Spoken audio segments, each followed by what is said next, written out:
老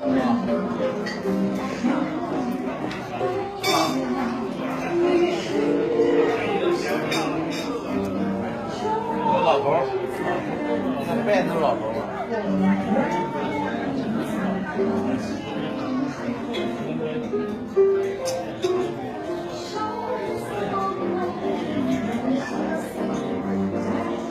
那我先去，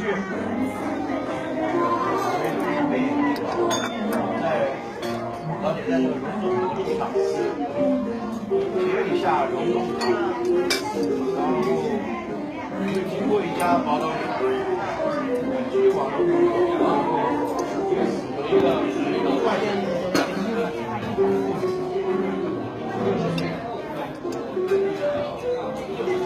外湖南腊肉金华。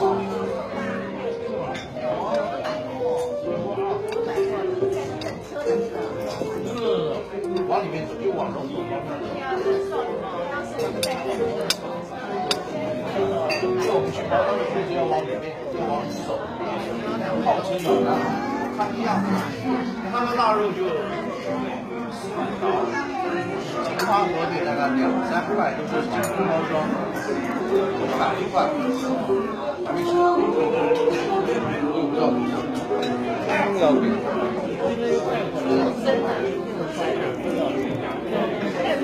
这边多少钱？